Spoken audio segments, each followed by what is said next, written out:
Good morning, my artsy friends. Happy Monday. My name is Ken, your thrifty apprentice, and I would like to welcome you back to another thrifty review. That's right, friends. We are doing this one live. We are having a live review today. Today is going to be the second review of the second gouache product in our professional gouache showdown. So, if you've been following me for a couple of months, you'll know not too long ago, I decided that I was going to start purchasing, pulling in professional gouache sets, um, mostly introductory sets or starter sets, nothing too large, nothing too big, in order to kind of test out different professional gouache and both their gouache capacity as well as watering them down to be opaque watercolor, and then we would go through reviewing each one individually, and then eventually have this massive comparison video where I'll rank them. I'll tell you the dislikes and the likes between brands, which one I prefer over the other.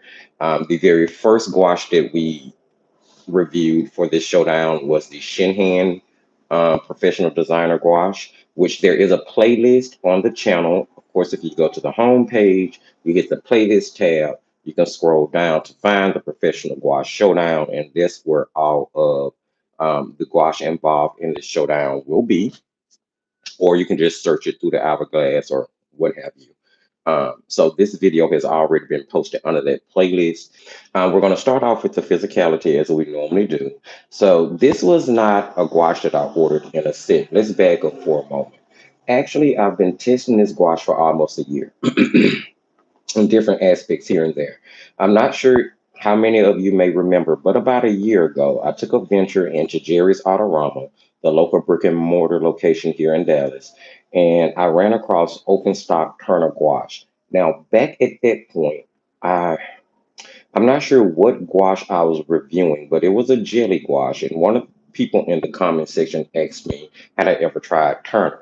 Now I tried Turner watercolor, but never their gouache. So when I ran across them at Jerry's and they were kind of on sale, I was like, okay, here's a good chance for me to give it a try and not spend a lot of money or have to buy a large set. Excuse me. Well, the thing was at that particular point, Jerry was kind of low on their open tube stock, So I ended up grabbing a carmine, a lemon yellow, and a Prussian blue. And we actually worked with these three colors in a couple of videos. One of them was the beginner gouache video. So somewhere on my channel, there's a video uh, giving tips for beginner gouache uses. It may be called beginner gouache or something of that nature. I would have to go back and find it. See if I can find it right quick while we're talking. And I used it to paint a couple of silhouette landscapes. And then eventually later on down the road, I did some other work. So when I decided to do the gouache showdown, I thought it was important to have at least 5 tubes, although I did have three primaries, which were pretty much split primary, that made a pretty decent mixing palette with just those three colors. But to it, I added cooler yellow, which was permanent yellow deep. I added a warmer red, which was permanent vermilion. I added a green, olive green. I was shooting for sap green, but again, they were low on stock. Now, I already had the Prussian blue, so I wanted something warmer. I grabbed a turquoise blue. And then to round everything off, I wanted a brown that I did not have to mix. So I grabbed burnt sienna. I would have gone from burnt umber, but they did not have it in. So here you will see that these are 25 milliliter tubes. Now, the gouache, especially if you order it in the sets, comes in different size. I think there's 5 milliliters. I think there's also like a 12 milliliter tube set, if I'm not mistaken. But you can get the 25 milliliter tube set. I forget how many are in there. It's somewhere around $42, $43. But you are talking about 25 milliliters of paint per tube, and it's at least 12, possibly more tubes in that set. So just FYI, here you're going to get a plastic tube. It's pretty sustainable. It has a screw off top, comes off really easy. I can't remember if there was foil covering the actual tube set. I don't really remember, so I don't want to give you that disinformation. But there's absolutely no issues with screwing on and off the top. And even if the foil is there, it's really just to protect it because these are not your like medicine tube. Well, I guess it could be a large medicine tube, like a prescription medicine tube, but I digress. So here you'll see it says Turner Design Gouache, as each of them does. Concentrated permanent color. It lets you know that the knit is 25 milliliters. It is made in Japan by Turner Color Works Ltd. And there's some really small writing down there that I'm not going to even attempt to read, especially in this lighting without my glasses. Now, each of the tubes does contain the color names as well as the pigment numbers, which we'll talk about a little bit more. On the back of each tube, you're going to get the same information in Japanese. And then there's the AP seal of approval, the company that makes it again, UPC code for open stock purchase, and that's pretty much all of the information on the tubes. Now, again, I purchased open stock tubes, so I cannot necessarily tell you the information that'll be on a box. You may get the name and the light fast information as well as, although with these transparency information should be that they're opaque unless you do them the way I do them. So pretty much straightforward. There's your tubes. The colors that I have are permanent lemon, again, the deep yellow, the carmine, the vermilion, the olive green, turquoise, Prussian blue, and burnt sienna. So the formula inside each one, I did not really find any consistency issues with. I think there may have been binder separation with one of them. It might have been the burnt sienna now that I think about it.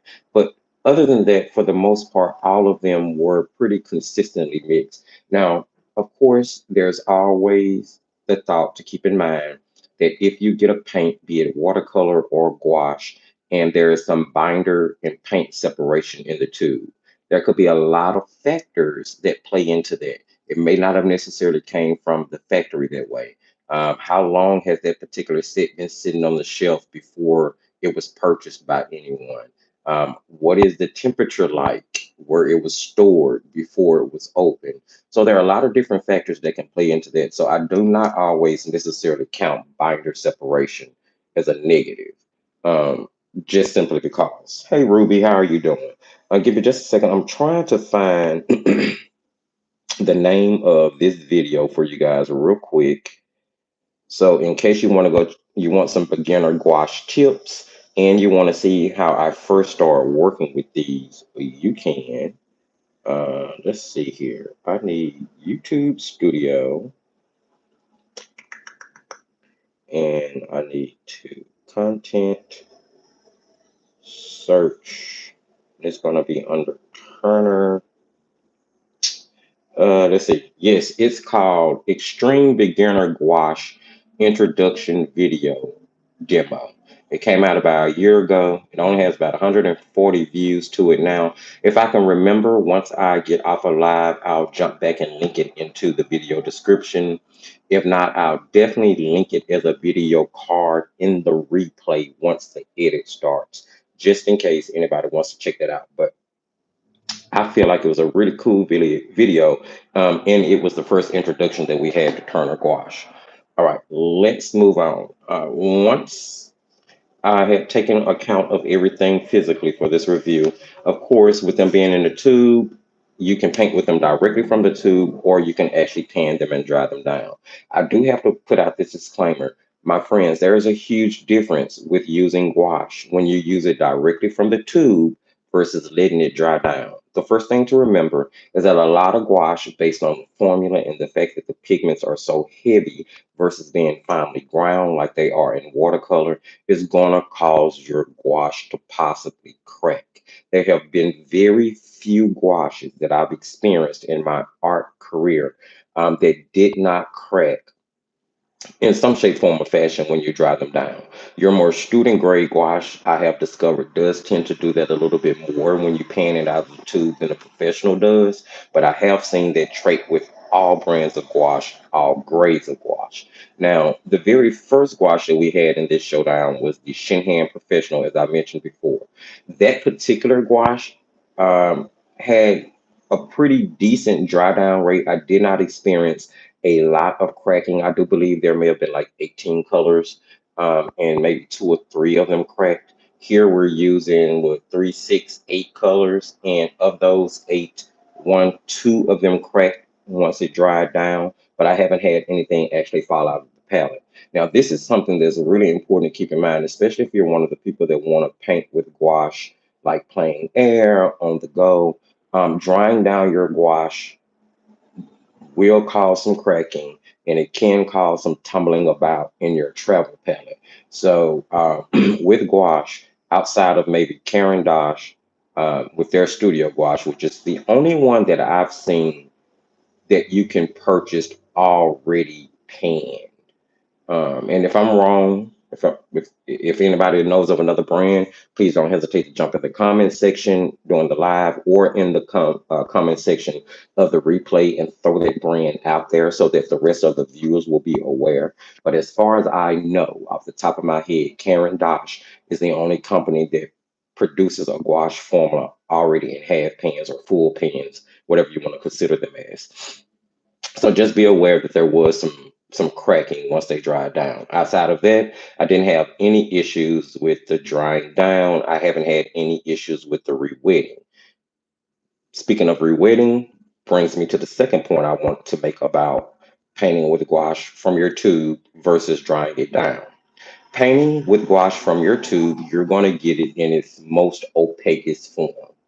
Okay. Once you dry it down, you have to add water to it. Water, of course, dilutes paint. And when you're adding water to it, you are weakening the opacity of the formula. That's something that I always want people to keep in mind. So, as we kind of go through this and I point out different things, just keep in mind that because it's dried down, it may appear a little bit weaker than it would if you were painting directly from the tube. For me, that's not a problem though because I personally like dried down paint more than painting from the tube. And I also happen to love opaque watercolor, which is the form you almost push the gouache to once you dry it down and start to re-wet it on a constant basis. So just something to keep in mind. As you can see there, the colors are really beautiful, dried down, very bright and pungent.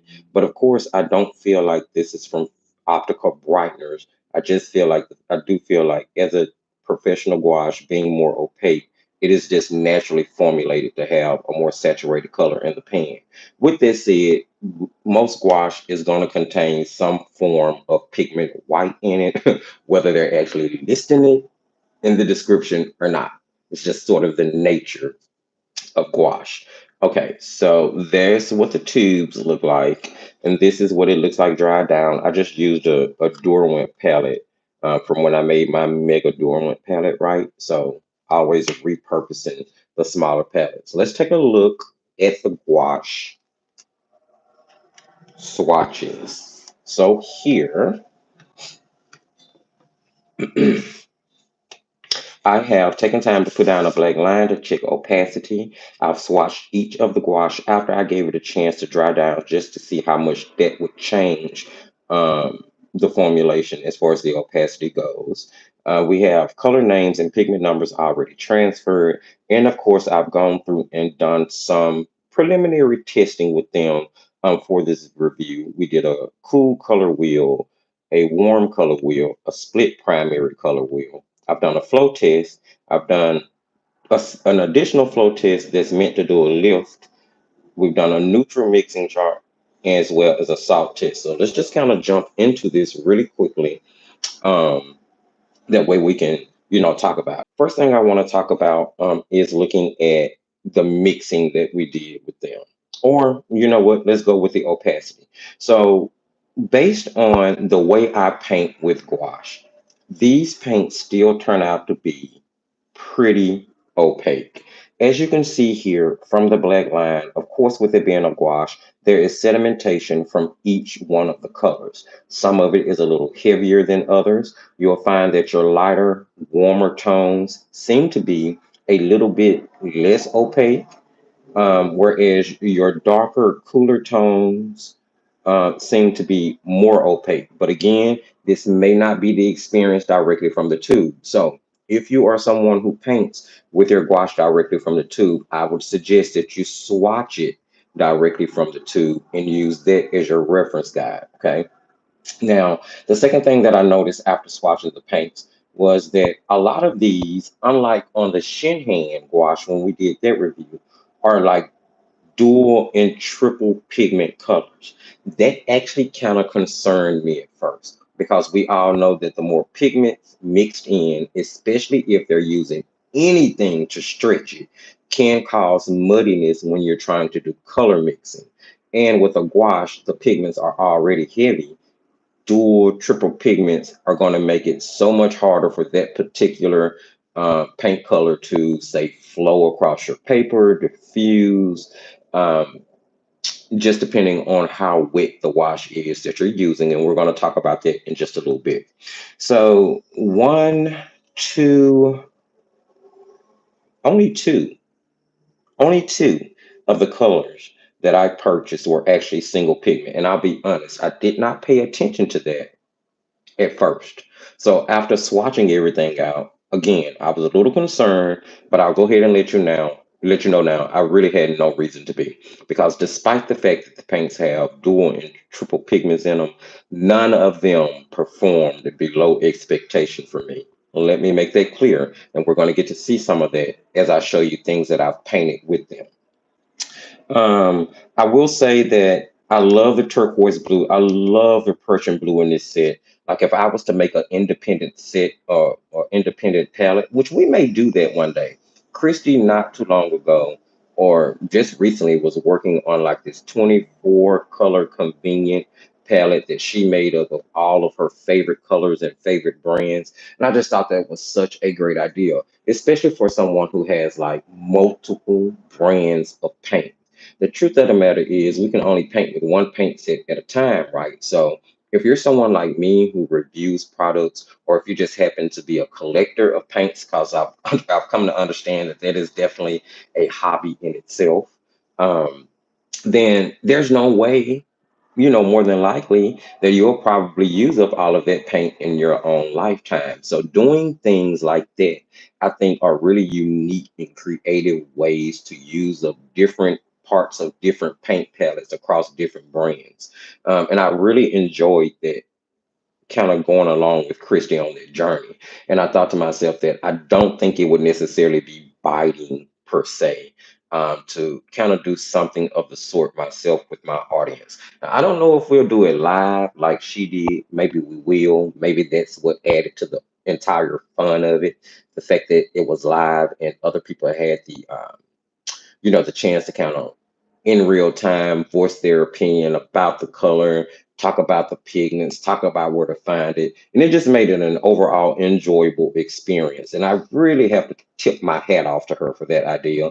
I'll be honest, I wish I had came up with it first. I really do.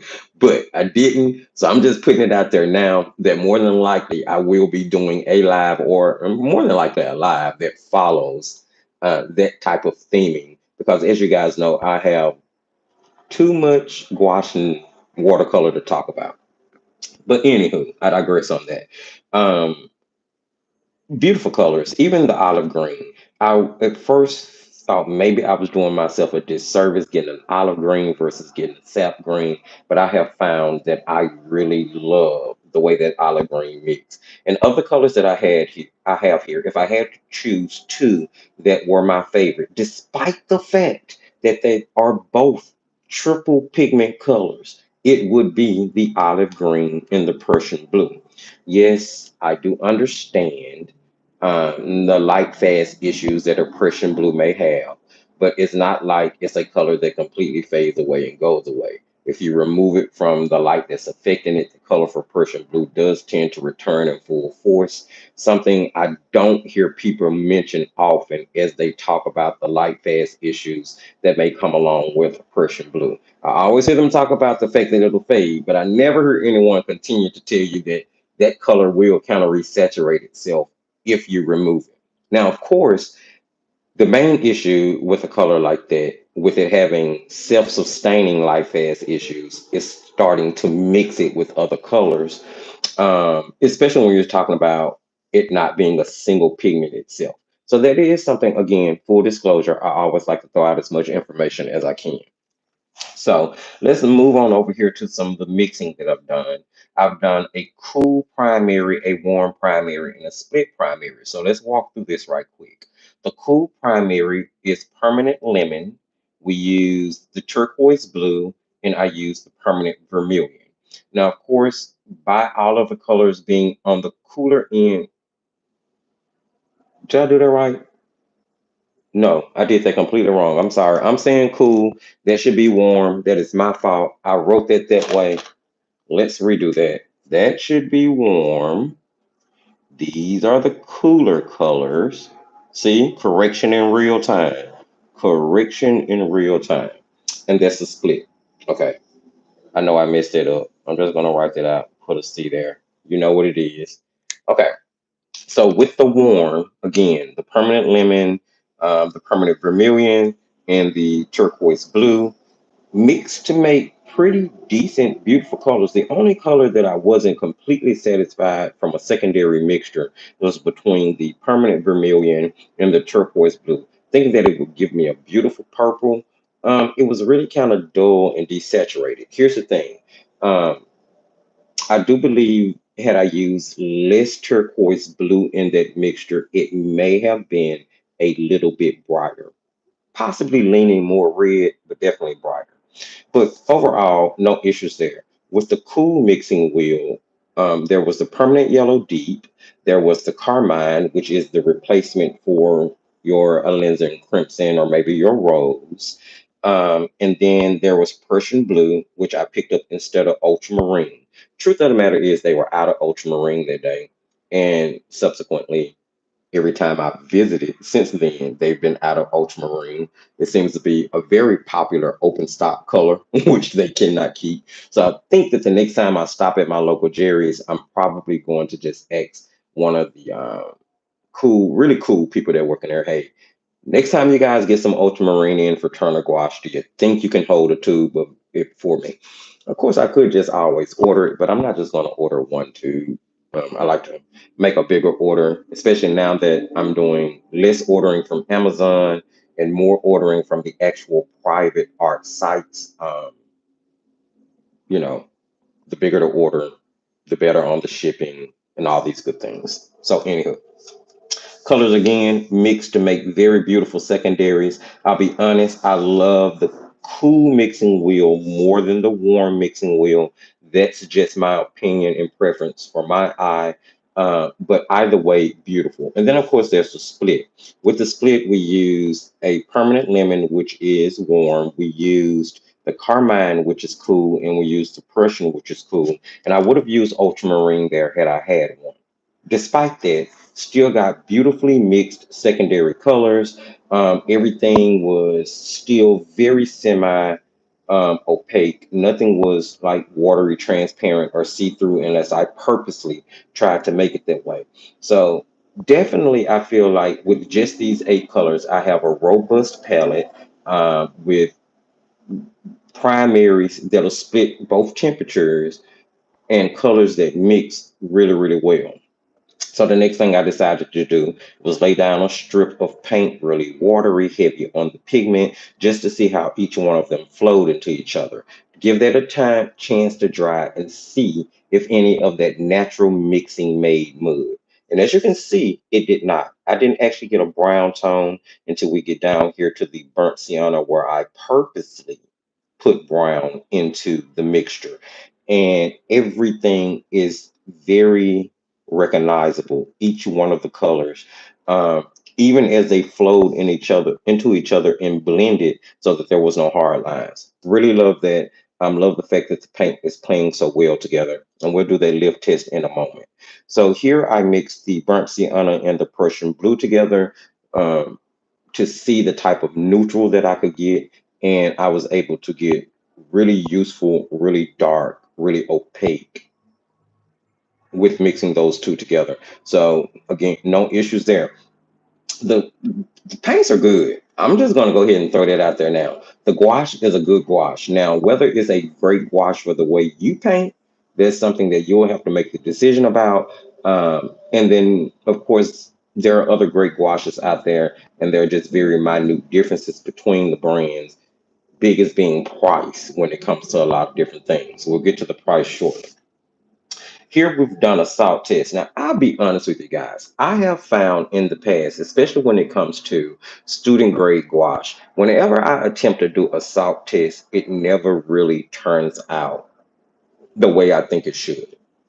But over the last two professional gouache sets that I have tested, the Shinhan and this one, the Turner, I found that I was able to get very great reaction with salt, very textured. Look at that. Could you imagine that being in like the heavy Prussian blue or heavy ultramarine, the type of snow effect that could give, the type of frost effect that that could give, it would be absolutely amazing. And I almost thought about doing like a window pane painting just to see if we can emulate frost using gouache. And who knows, that video may come up. Then here we have a flow test. Now I'm going to just kind of focus in here. It would seem that some of the pigments may be heavier than others, and depending on whether or not it had a single pigment, a dual pigment, or a triple pigment, depicted the amount of disbursement you got in your flow test. So I kind of played around with different colors just to see. You'll notice that I used the turquoise blue and the Prussian blue here. Both of those colors are made up of triple pigments. Because of that, I got much less disbursement when put into a wet wash as far as flow is concerned. But you'll see here that the radius of the carmine I use is much bigger and it's spread out much more. And that is a single, is that carmine or did I use vermilion? I'm sorry, I used permanent vermilion here, not carmine. And permanent vermilion was a single pigment color.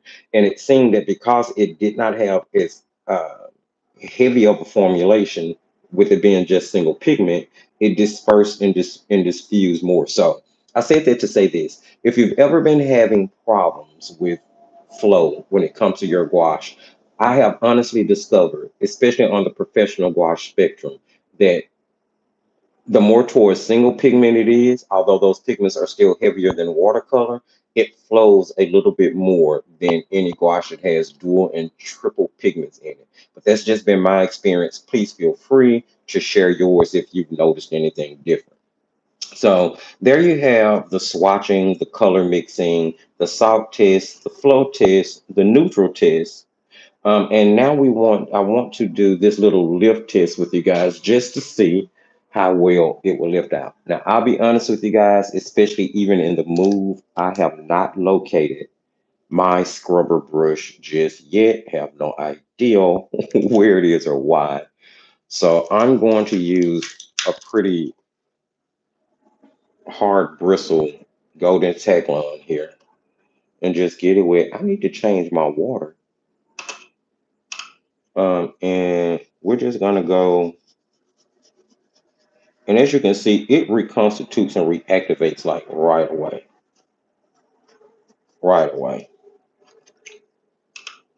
I had quite a bit of pigment down, so let's see how far back to the white of the paper can we get before we start tearing up anything.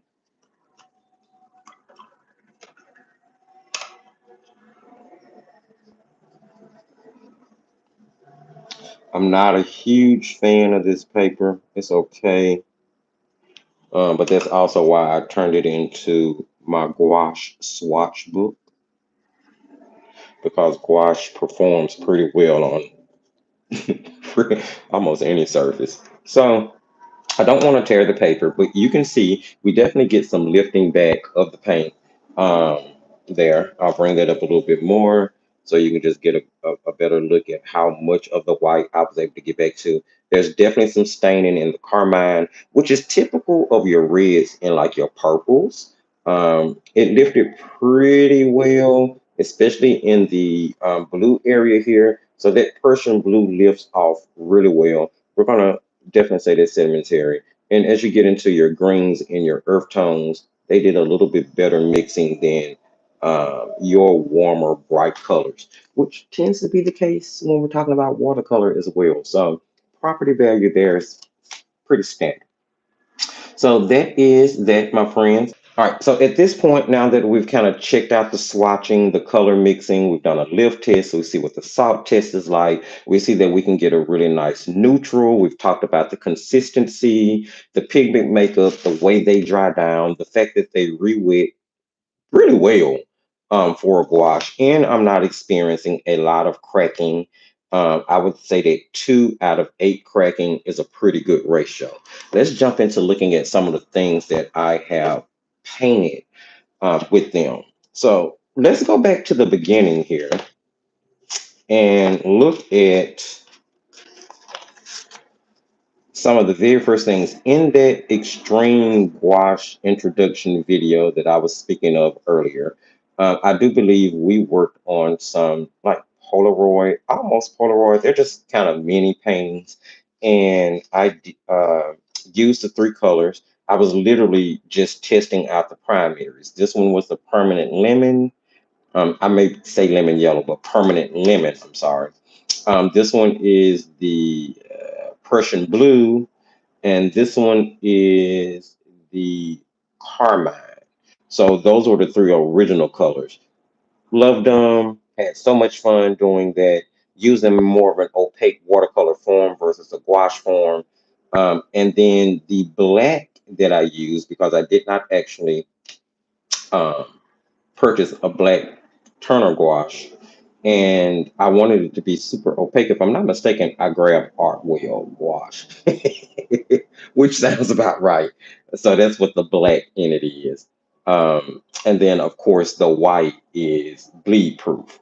Bleed proof is my favorite white gouache. Don't care who else makes gouache, what have you. Dr. P.H. Martin's bleed proof white is the bee's knees when it comes to white gouache. That's just my opinion. So there you have that. Those turned out pretty well. Very nice experience. Easy silhouette paintings.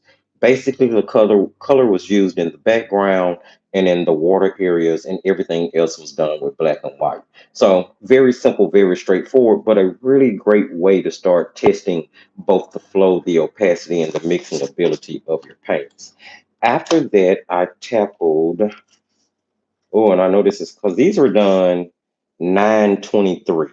Okay.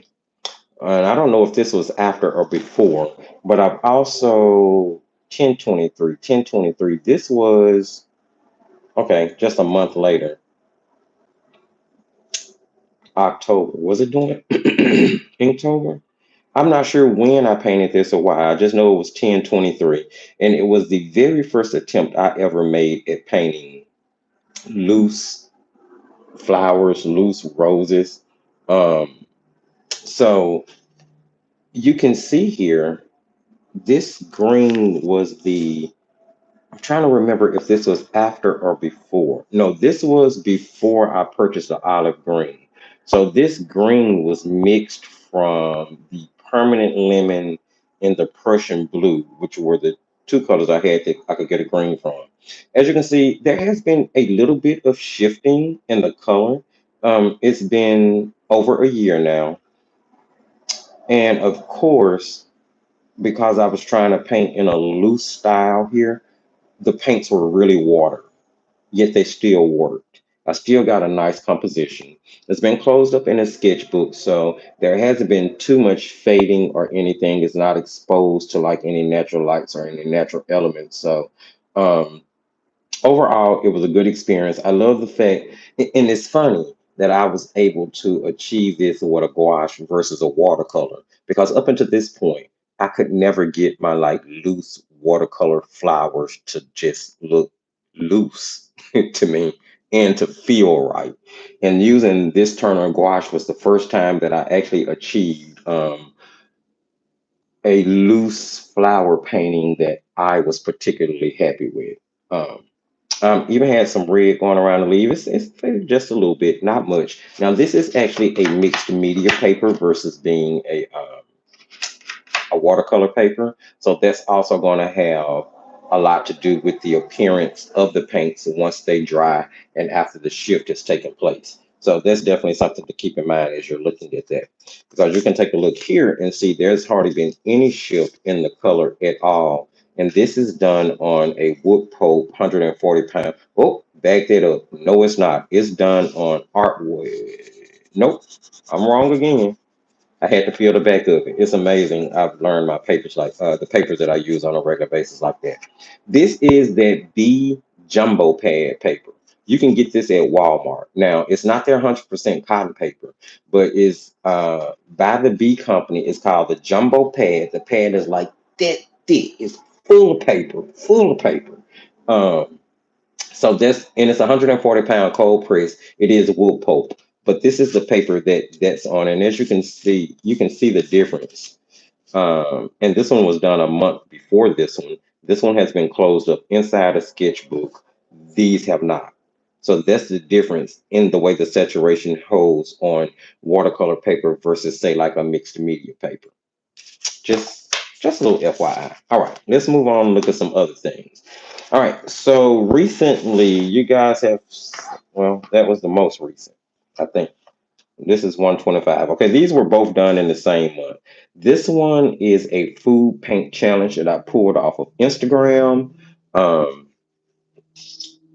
oh goodness, I forget the name of the artist that runs the challenge, but it was just something that I wanted to do. This is a video up on the channel. Actually, all of these that I've shown you are videos up on the channel. If you go to the channel homepage, you hit search, the little hourglass or the word search, type in Turner Gouache, and all of these videos, including this one, will pop up.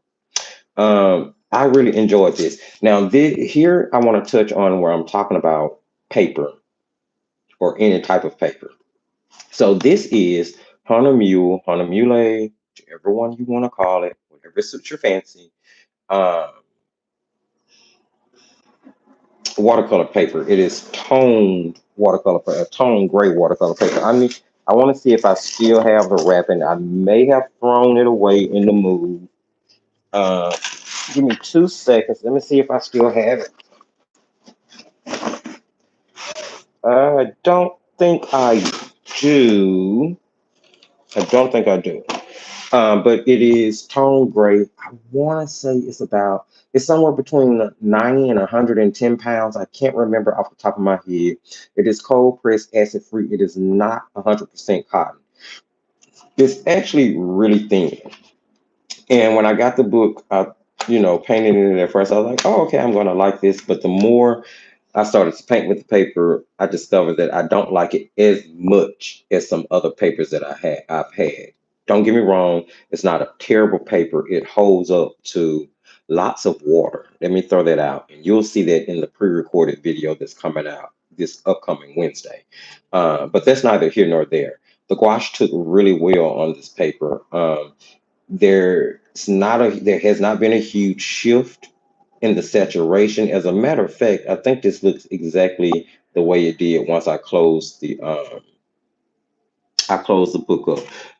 Love the way I was able to mix and get the different varieties and browns and greens. I was able to give a little bit of realism to my oranges with no problem. Love the way the carmine, and I think I just used a straight carmine, heavy on one side, watered down on the other, in order to do the berries, cherry berries. I call them berries. Um, so yeah, and even got in the little needle with the white threading through each one of them. Sort of a Christmassy holiday, still January wintry thing. Real fun. If you guys are interested in it, you can check the video out on the channel, or you can go check out Instagram for the food paint challenge, and you can find that on their page. Really, really, really cool. And then, of course, I recently, for like a Valentine thing, we did the Valentine heart candy, which every time I look at this picture, I can almost taste the chalkiness of those little candies in my mouth. And I don't know why we love these things so much as a kid, because the truth of the matter is they were kind of terrible taste. They really were. But like there was not a Valentine Day that went by as a kid where I did not have some of these, or did not ask for some, or did not receive some. Because in school when we were, I don't know if they still do it in school now, but when we were growing up, you know, the class, the students in the class would exchange Valentines. And, they actually made all these different products for kids to be able to take to school and exchange with their classmates. So I have very fond memories of this little chalky candy, right? We put a wood texture in the background, which I was kind of nervous about achieving at first, simply because I don't have a yellow ochre in this particular set, but I was able to mix my own yellow ochre from the colors that I have with no issues, and I was really pleased with the way that this one turned out. Now, if you joined us last Monday for the live, we started talking about painting different textures with our paint, and we painted like fabric. I think the first fabric we painted was a wool. We did mittens, if I'm not mistaken. And the next texture that I kind of get into detail with you guys about will be doing wood texture. And I just happened to think of that because I picked this up. So I just threw it out there. I was able to achieve my neutral really well, get that dark in there, and the more I layered it, although it was kind of watery, the more opacity that it built, the more shadow that it gave me. They mixed really well here with color pencils. I used Soho.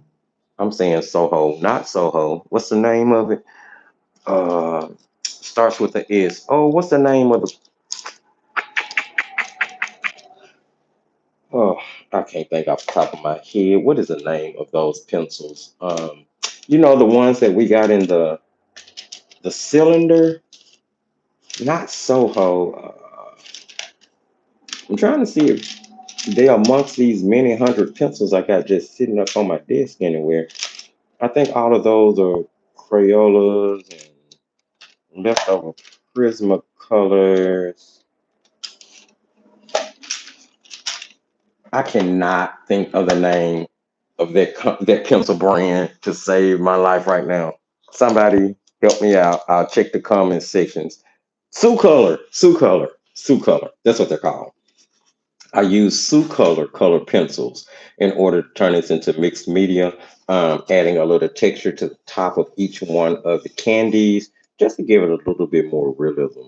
But I like the way this one turned out. It was really fun and kind of quick, very festive. So there are some of the things that I've done with the paints. Um, and I feel like I haven't had any trouble or any trouble with my experience with them. Um, the only drawback that I feel like I encountered was the fact that so many of them had more than one pigment. But I have to admit that that did not hinder my ability to paint with them in any shape, form, or fashion. Now, let's talk about price. I am going to be giving you the price off of Amazon, despite what I said earlier. I'm giving you the price. Why are you trying to take me to the Kindle? I didn't ask for the Kindle. Um, that's what I need. And I need to go to Amazon. So we're going to talk about the price of these on Amazon simply because, and then we'll look at some other sites. I'm not sure what I linked in the video description just yet. Turn to watch. But I did originally introduce these to you from Amazon. That's the reason I'm going back. I do want to stay consistent. So the Turner Gouache set on Amazon, you can get 25 milliliter tube set for $42. It has 18 assorted colors in it, and it's going to be these tubes. I do not think that it is bad pricing at all, if the truth be told. 25 milliliters of paint in one tube is a lot, and you're going to get 18 of them. So, in comparison to the price of other gouache, it's kind of about on par. How much was it? Does anybody remember? Let me see. How much gouache was in the Shinhan tubes? I believe those tubes had 15 milliliters of gouache in them, if I'm not mistaken. Um, we can verify that though. I do believe, if I'm not mistaken, it was 15 milliliters of gouache in each one of those tubes.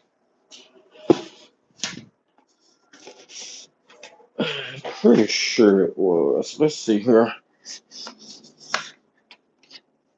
Yeah, so with the Shanhan, we had, yeah, 15 milliliters.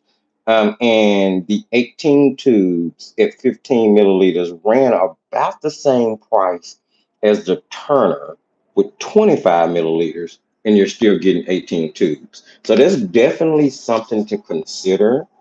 Um, I'm not going to get into which one of them I think is better than the other one just yet.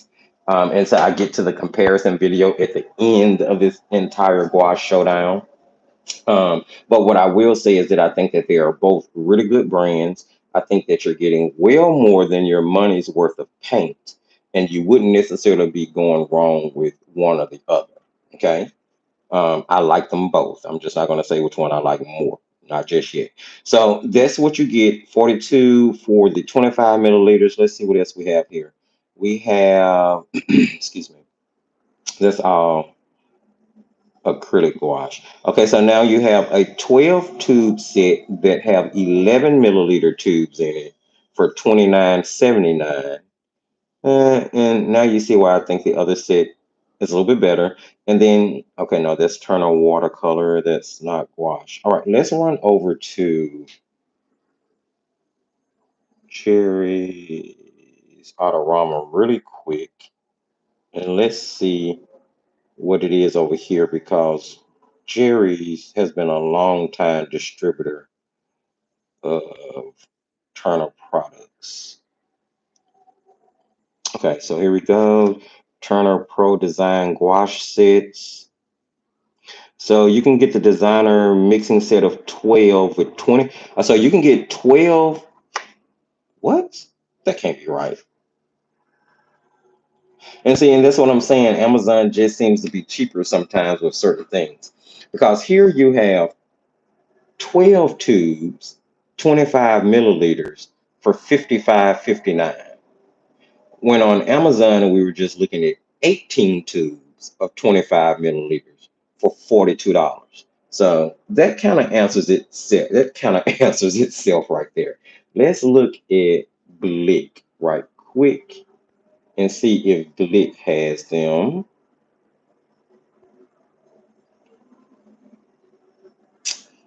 And let's see, Windsor and Newton Hole by Daniel. I do not see Turner. Let me keep going right quick. M. Graham. I want to try M. Graham paints and gouache so bad.